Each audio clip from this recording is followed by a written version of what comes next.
Hi class, this is Mrs. Cornett and I am going to work through some factoring problems from section 6.3. I'm going to show you a different way to factor called grouping. It's totally optional, but I thought I'd make a video just in case some of you would like to learn how to do it. Okay, so I've already written some instructions down at the bottom of the screen. I want you to remember that the standard form is ax squared plus bx plus c, and the steps are going to be a little bit like our slide and divide, which I've also called Swedish fish method before. Let me just explain to you by doing a problem. Okay, let's try that with 31. 7x squared plus 20x minus 3. When we multiply 7 times negative 3, that's a negative 21. So we're looking for two numbers that multiply to a negative 21 and add to a positive 20, and that will be negative 1 plus 21, because negative 1 times 21 is negative 21, but then negative 1 plus 21 adds to positive 20. And so this middle term right here, we are going to split it into two terms, negative 1x and positive 21x. Then we're going to use the original last term, which was negative 3, and the original first term, which was 7x squared. Now that we have a polynomial with 4 terms, we can use the grouping method from section 6.1. We'll draw parentheses around the first 2 terms and parentheses around the last 2 terms, and then find the greatest common factor of each pair of terms. The first pair has a greatest common factor of x, and that leaves 7x minus 1. The second set of parentheses has a common factor of positive 3, and that leaves behind 7x minus 1. And now we'll find the greatest common factor one more time. Because they now share a common binomial, we'll write that common binomial first, and then do you see what's left over is x plus 3. And that's your final answer. Okay, let's take a look at number 34. This is 12y squared plus 11y plus 2. Okay, remember the first thing we'll do is multiply a times c. 12 times 2 is 24. So we're looking for two numbers that multiply to a positive 24. And those same two numbers add to an 11. It's always best to start with what multiplies to 24.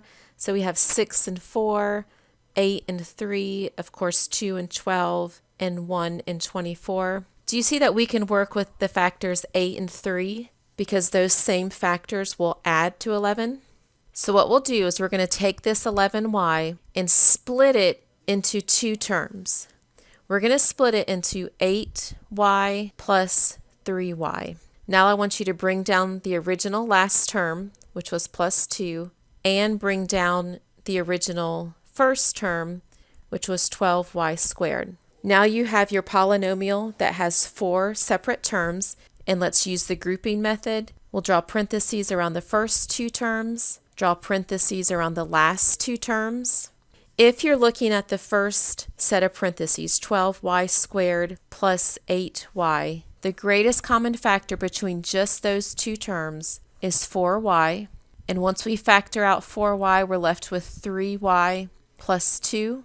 The second set of parentheses is 3y plus 2. Feel like, okay, there's no common factor. We can always use 1 as a common factor. So we'll say positive 1 is the greatest common factor, which leaves it the same, which is 3y plus 2. And I hope you're starting to see a pattern. Now they both have this binomial in common, and so we'll factor that common binomial out to the front and just write it down one time. And then what's left over is the 4y plus 1. And that's your final answer. 35 is 15x squared minus 11x plus 2. Okay, we'll start it off the same as the other problems. Multiply 15 times 2, and that's a positive 30. So we're looking for two numbers that multiply to positive 30, but add to negative 11. And so we have 3 and 10, 2 and 15, 1 and 30, 6 and 5. If you look at that list of factors, This last one that I wrote down, 6 and 5, we could work with those two factors so that they'll add to negative 11. If both the 6 and the 5 were negative, they would add to negative 11 but still multiply to positive 30. And so we're going to take the middle term of negative 11 and separate it into two terms. We'll have minus 6x and a minus 5x. Bring down the original last term, which was a 2, and bring down the original first term, which was 15x squared. Now we're ready to do the grouping. We'll group the first two terms together and group the second two terms together. In the first one, the greatest common factor will be 3x. That leaves us with 5x minus 2. And the second set of parentheses is negative 5x plus 2. Again, like the last problem, it appears like there's not a common factor, but 1 will always be a common factor. And because that 5x is the leading term, because it's negative, that's always a clue that your greatest common factor should also be negative. So I'm going to factor out a negative 1. And what that does, it just changes the signs. So now this will be a positive 5x and a negative 2. That way it matches the other binomial. Find the greatest common factor one more time. They both have the binomial in common, 5x minus 2. So we'll bring 5x minus 2 to the front and just write it one time.